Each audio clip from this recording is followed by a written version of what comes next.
and welcome to the Your Food Matters podcast. I'm Dr. Sue Kleiner here with my great friend and colleague, Erik Bustillo. Hello, hello. Hey, Sue. Hey, everybody watching and listening. Hey there, everyone out there. We are so happy you're here and joining us today. You can find us on all the podcast platforms and on the Move Nutrition Network YouTube channel where you can see us as well as hear us. If you're ever sitting at home, if you're snowbound and you still have an internet connection, Yep. um, we are doing well, and we hope that you're enjoying listening. If you do, please like us on social media.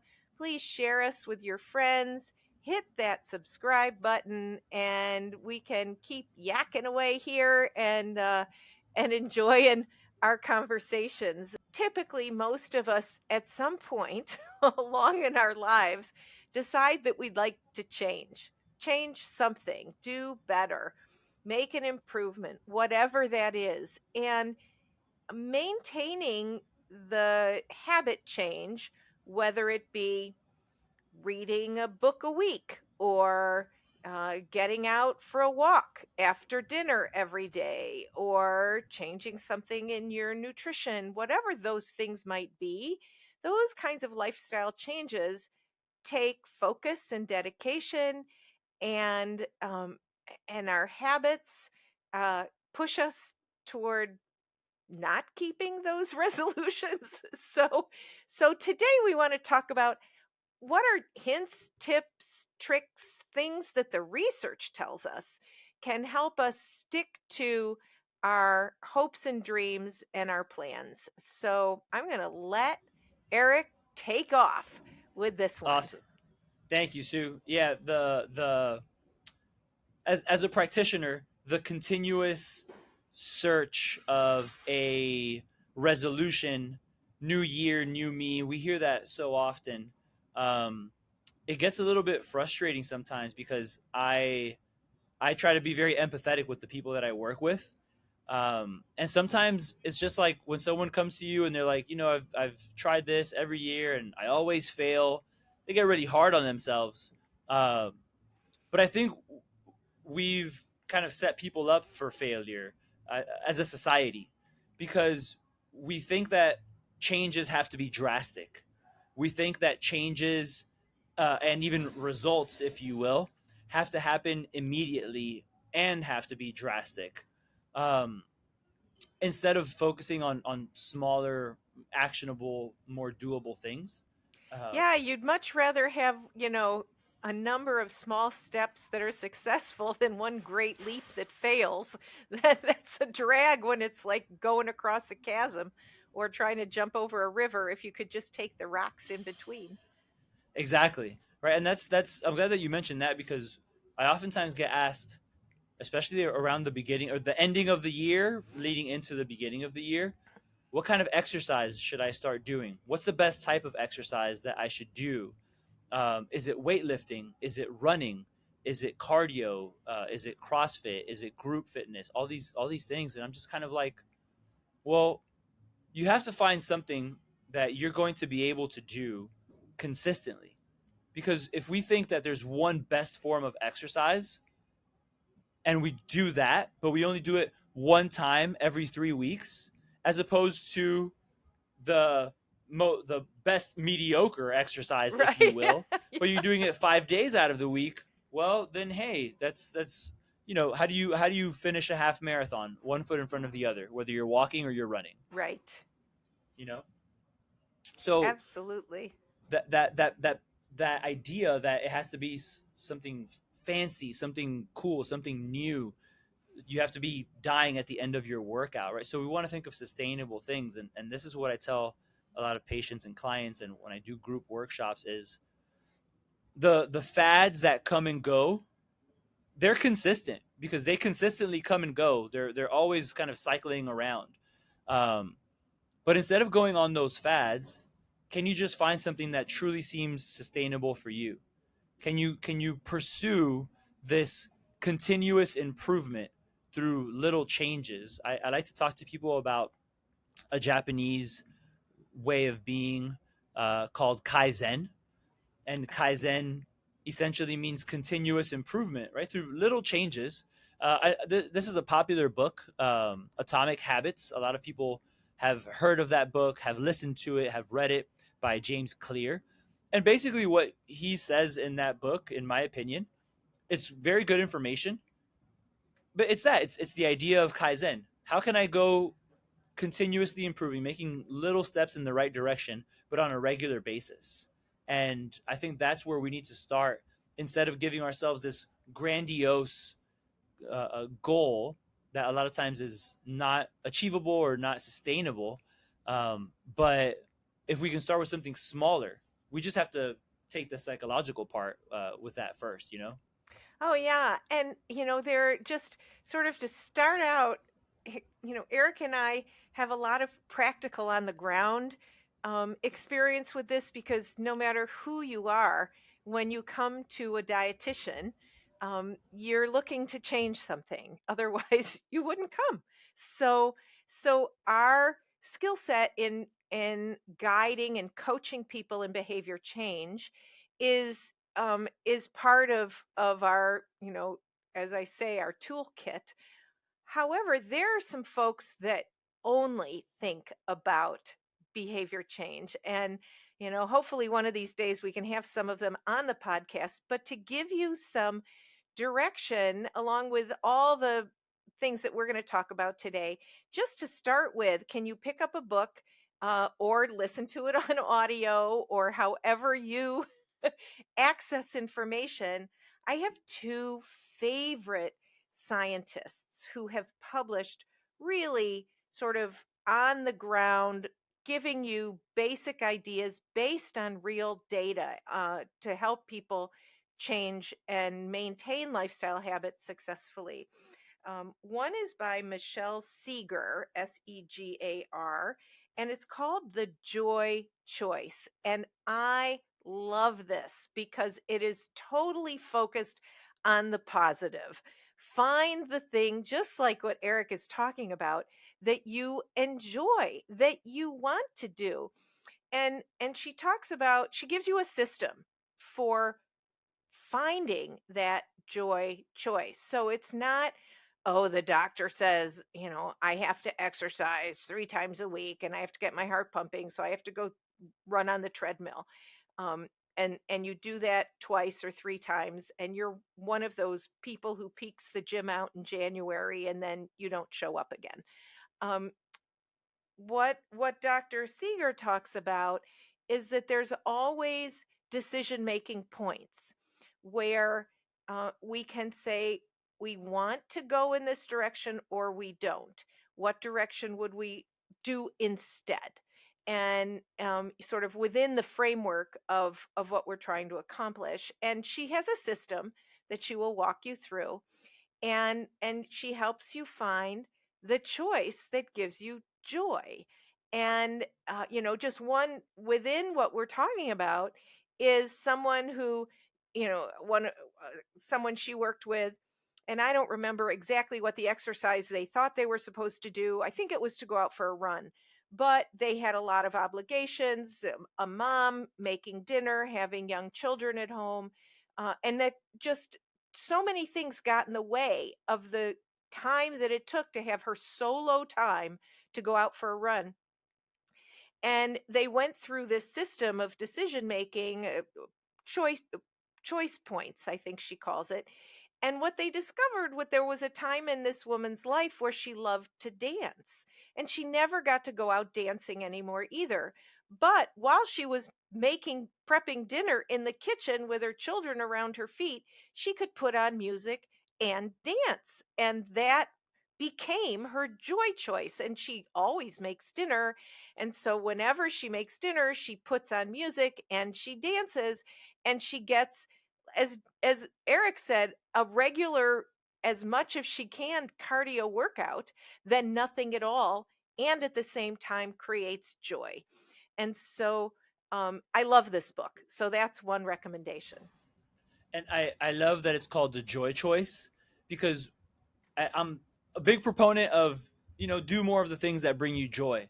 So now, when we're looking to make these sustainable changes, whether it's for our nutrition, whether it's for our exercise, maybe the people that we hang out with, whatever it is, but specifically when it comes to nutrition and exercise, I think we have to evaluate what is that joy, right? If I don't enjoy the exercise that I do, I'm less likely to do it, right? This is me speaking just as a general human. Because side note, I would definitely do exercises that I don't enjoy, but Right. that's just That's me. your personality. That's Yeah. my person. Yeah, yeah, yeah. But for me, it's the psychological, the tough side of that. It's tough, so I'm gonna do it.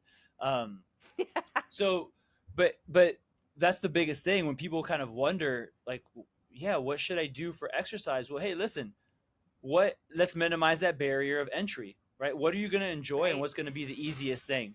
Well, I like music and I like being outside. Awesome. Then let's start with going for a walk, because right now you're literally doing nothing for exercise. And then eventually, right, it's going to turn into, maybe you do join that group fitness class, Hmm. whatever that might be. Then maybe you do join a run club, right? Or maybe if you're able to afford something like one-on-one personal training, maybe you would prefer to do that. You prefer having an appointment with someone who programs your things for you, but it's finding your thing that you can continue doing regularly and hopefully brings you joy. And I over the years have had all kinds of clients that I call, triple type A. uh, you know, they come to me and they're going to change everything about their whole life all at once. And I have to say, occasionally there is that rare bird, that unicorn, who actually does that, right? They can change everything all at once. But I have to say, typically, that's a failed strategy.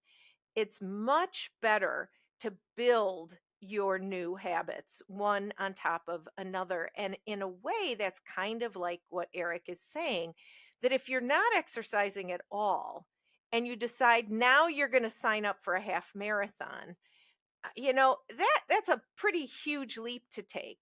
Better to decide you're going to join a walking club.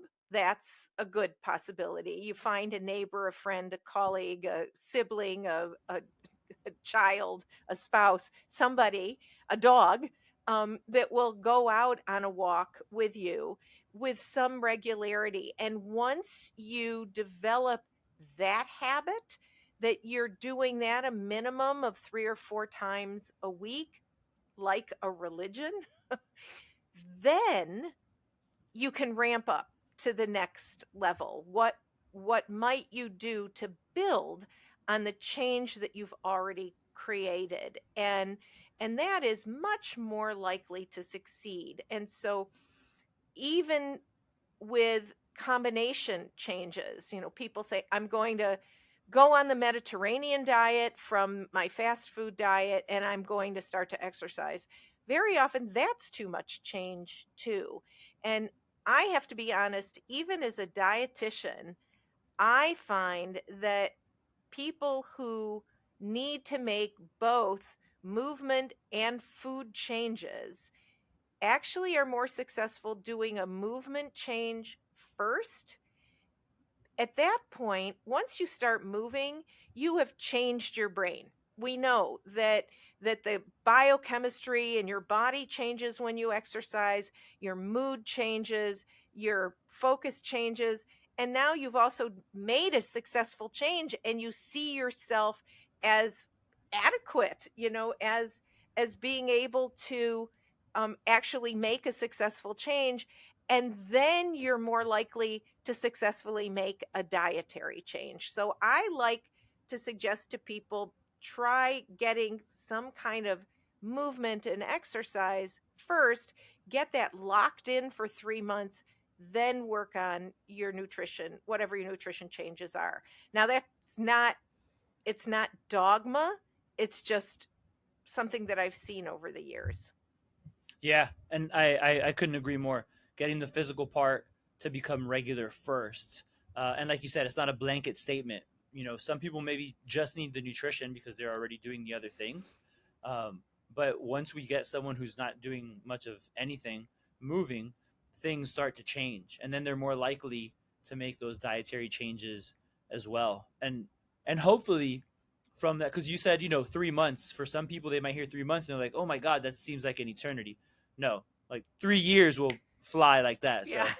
So, um, and oftentimes when it trickles over to the nutrition piece, there's a lot of confusion with nutrition, right? Because there are customs that people have with their nutrition. Right. There's also the things that we hear in the world talking about how this is bad for you and this is good for you. And just when I think, hey, maybe things are getting better, no, I start seeing all these things on Instagram of somebody saying something that it's like, do the ice plunge, Right. cold plunge, and Mustard is going to save your life. for sure, right? And especially if you do the cold plunge and the sauna before it, Right. it's just like they're stop trying to find these hacks, and there's a certain amount of you got to do the work also, right? Minimize the barrier of entry, but we have to do the work when it Right. comes to these things. So nutrition, there it can be so confusing for people, but it's the same thing. Minimize the barrier of entry. How can I make it easy? You don't have to eliminate the cookies completely, but you're probably eating cookies every day. So now maybe start having cookies 2 days out of the week instead of seven, or something along those lines. Little tweaks that can be sustainable. Right. And the interesting thing is, the idea of how do you sort of seamlessly work those habits into the day that you already have. And so I had a client at one time that really wanted to go for a walk after dinner, but every time she thought about going for a walk after dinner, she looked at the kitchen and it was all messy, and she said, "Oh my God, I first have to clean up the kitchen." And by the time she finished cleaning up the kitchen, she was too tired and she'd sit down on the couch and eat ice cream and watch TV. And that was actually each one of those steps: eating dinner, then dinner, sort of stimulating cleaning the kitchen, finishing cleaning the kitchen led to sitting on the couch, which led to eating the ice cream and watching television and then going to bed. And so you can work with those habits and change them to stick in something else, and that's called piggybacking. So what are you already doing, and then can you make sort of a resolution to change one part of that? And as you stick in something new, some of the other things fall off. And so that kind of concept, what we did was based on another book called How to Change. This is by Dr. Katie Milkman. She's actually gotten quite famous in her research on habit change. And I want to say both Dr. Seeger's book and Dr. Milkman's book, these are both evidence based books. The research is talked about, and they're all cited in these books. And so, what Dr. Milkman talks about are these tricks to create habits. And one is called piggybacking. And so, what we did in this scenario was this woman came home, she had her dinner, and she would then have a cup of tea. She always enjoyed a cup of tea at the end of dinner. And I said, "Okay, can we work on postponing cleaning the kitchen, and instead you put your sneakers on as you are boiling the water for your cup of tea?" She wasn't a microwave lady. She actually boiled a teapot on the stove. So she said, "Yeah, while that's boiling, that will be my plan." And we wrote it all out, a whole system. And she said, "I'll get my sneakers before, when I put the pot of water on the stove. When I finish my tea, I'll put my sneakers on and I will walk out the door and go for a walk." So she started to do that. And when she got home, well, then she wasn't so exhausted anymore, because that's what exercise does for you. She got out, she did her walk, she'd go clean up the kitchen, well, and then she was ready for bed. Then she didn't need the ice cream. The ice cream was an emotional comfort. She wasn't actually hungry. And now she felt, it's a sense of self efficacy. I have done what I wanted to do, pat myself on the back. I don't need to do any of those things. And and so that is, you take a habit, something you're already doing, which was her cup of tea. She put down her cup of tea, she put on her sneakers and walked out the door. And that is now the habit trail that we created. And it was quite successful. You can keep a chart. You can add other things that help reinforce that you do this. You decide how many times a week. Well, the research is, there sort of a range between 18 times to 30 times, whatever. Typically in a month, you will have ingrained a new habit. And I encourage people who are looking to make these changes to get these books, because, and I'll post them on my social media, because they you really need a guide. Just, you know, sort of shooting from the hip, is, we say there's no real plan. It's just a wish, and it doesn't happen. Yeah, and having that ability to just kind of build upon the habits that already exist, I feel like that just makes it so much easier for the individual who's looking to make a change, right? So how do you navigate that? And I think that was you put that so good.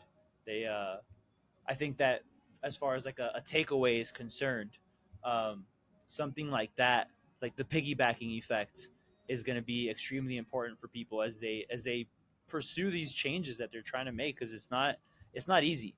And that's another thing that I wanted to mention very briefly is we have to learn to give ourselves a little bit of grace when it comes to making these changes, because they're not going to happen from one day to the next. And then we beat ourselves up and then we say, forget it. Like, I'll start again on Monday, and Monday turns into some day in June. And then June, you say, oh, half the year is gone, and I'll start in 2025. And it's just like, Right.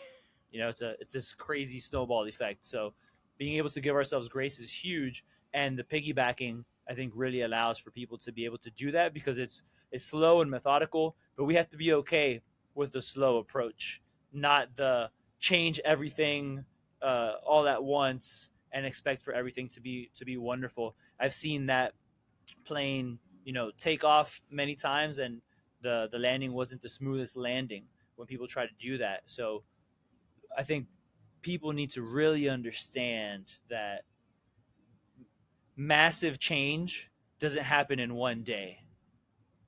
Yeah, and don't hesitate to get a guide, right? If you want to start exercising and you haven't exercised, hire a trainer. Make sure you Listen don't to our hurt. episode of Yeah. getting a good coach. Yeah, you know, don't hurt yourself from the get-go. That'll be the end of your workouts. And also there's a certain amount, yes, it may be external accountability, but if you need, this idea of, oh, it's a crutch. No, it's a tool. you know oh, I don't know what, and I don't know what's wrong if you've hurt your knee with using a crutch. I'm sorry. So use whatever will help you. And you may start out with a trainer where you have to show up twice a week, and then maybe you do a third day on your own. And ideally, your program and you're safe, and you do that for some period of time until you're in a rhythm, until you have developed that habit that every Monday, Wednesday, Friday at 5:30 you meet with the trainer. And now that's just part of your schedule. It's on your calendar, it's part of your schedule. Now you do it. You may not need to continue with the guidance and the trainer after 6 months or so. Or maybe you check in every couple of weeks or something like that. Whatever the trainer says is good for you. And the same with a dietitian. Connect with a dietitian, get a guide. Don't make it up as you go. You may be making it much harder on yourself than than it needs to be. Yep, I couldn't agree more. There's a part of it is having accountability, right? So you can have an accountability buddy, whether it's your workout partner, it can be your spouse or another family member, it can be your trainer. But then there's also having the proper guidance. There's the evidence based approach, and there's also, like we have experience working with other people, and we know some things might work for some people and some things might not work for others. But that magic in coaching is being able to help guide someone in the right direction, and just kind of helping them go in that direction, but also understand like, hey, it's going to take some time. So there's got to be trust in that relationship. So the things that I tell people is trust the process, be patient, and stay consistent. And if you're able to do those things in just about anything, I think you're really in it for the recognition that it's a marathon and not a sprint. Right, for sure. So all of these things, you know, as Eric said, give yourself some grace. When we don't do that, when we really beat ourselves up, we're more than likely to fall off the wagon, to stop, because you're being so unkind to yourself, and yourself doesn't like that. so so you're not going to position yourself to be unkind again. Whereas if you just say, "Ah, I missed my workout. All right, well, I'll go tomorrow," or I missed Monday. I'll be back on Wednesday. Nothing catastrophic is going to happen because you missed your Monday workout, like literally nothing. But if you then are so ticked off at yourself and beat yourself up that now you don't, you punish yourself on Wednesday by not going, and on Friday by not going, well, now something catastrophic has happened. You've stopped exercising. So missing one day of anything is irrelevant. The point is, say to yourself, well, that's irrelevant. I'm getting back. I'm going, I have a plan. I'm getting back on my plan. Don't try and be your own expert. Your expert has given you a plan. Follow it. Amen to that. Yeah, I agree. uh I really couldn't agree more. it's very difficult to watch people beat themselves up when they really are doing quite well, and I think Eric and I, and most people in our world, coaches, we see the bright side, and the potential and the opportunity, and it's very hard to see people who could live in that space where it's so much just point of view, take the negative point of view on themselves. That and that perhaps requires some kind of therapy beyond diet and exercise. If you find that you really live in that negative space, and I know, I certainly have worked together with therapists. I'm sure Eric has as well. It's an important, very, very helpful strategy if you find that you have such difficulty making change. You might want to find someone who can help you with that as well. Yeah, I couldn't agree more. Seek help in whatever way is possible, right? Outside of the dietary and physical fitness spaces, sometimes it's much more than that. I couldn't agree more, Sue. Well, I think we've done it. I'm going to give you the names of these two books again: The Joy Choice and How to Change. And I will post them on my social media. I love these books, they are always within reach on my desk. And you can see, I don't know, you can see all my little sticky notes and all the stuff that I really refer to them regularly. I think they're marvelous. And you can follow both of these authors as well. They're on social media, and really lovely people. They have their own newsletters and all that stuff. So anyway, Eric, I think we've landed this plane, as my favorite Dr. Neil deGrasse Tyson says. And and we'll be back again. Yes, definitely. Thanks everyone for tuning in. Sue, thank you very much for always offering such good insight and your expertise. So much fun. Thanks for tuning in to the Your Food Matters podcast. We'll talk to you again. Bye, all. See ya.